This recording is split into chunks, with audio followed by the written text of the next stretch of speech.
ಶಾಸಕರ ಅಭಿವೃದ್ಧಿ ನೋಡಿ ವಿರೋಧ ಪಕ್ಷದವರು ಅಪಪ್ರಚಾರ ಮಾಡುತ್ತಿದ್ದಾರೆ.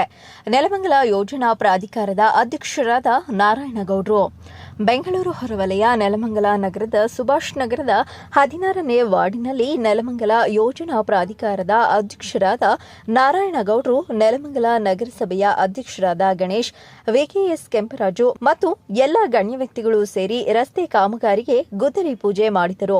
ನಂತರ ನಗರಸಭೆ ಸದಸ್ಯರಿಂದ ನೆಲಮಂಗಲ ಯೋಜನಾ ಪ್ರಾಧಿಕಾರದ ಅಧ್ಯಕ್ಷರಾದ ನಾರಾಯಣಗೌಡರು ಮತ್ತು ನಗರಸಭೆ ಅಧ್ಯಕ್ಷರಾದ ಗಣೇಶ್ ಹಾಗೂ ವಿಕೆಎಸ್ ಕೆಂಪರಾಜುಗೆ ಹಾರ ತುರಾಯಿ ಹಾಕಿ ಸನ್ಮಾನ ಮಾಡಿ ಗೌರವಿಸಲಾಯಿತು.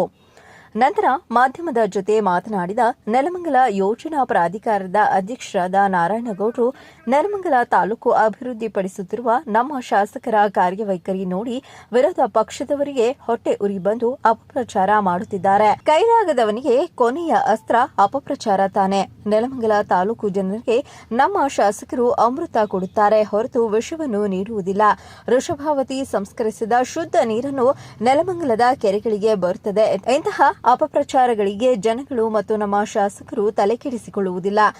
ಇಂತಹ ಹಲವು ಅಪಪ್ರಚಾರ ಮಾಡಿದರೂ ನಮ್ಮ ಶಾಸಕರಿಗೆ ಏನೂ ಆಗುವುದಿಲ್ಲ. ಅವರು ನೆಲಮಂಗಲ ತಾಲೂಕನ್ನು ಅಭಿವೃದ್ಧಿ ಪಡಿಸುತ್ತಾರೆ ಎಂದು ಸಂತಸ ವ್ಯಕ್ತಪಡಿಸಿದರು. ಮೊಹಮ್ಮದ್ ಅಲೀಂ, ಚಾಮುಂಡಿ ನ್ಯೂಸ್, ನೆಲಮಂಗಲ.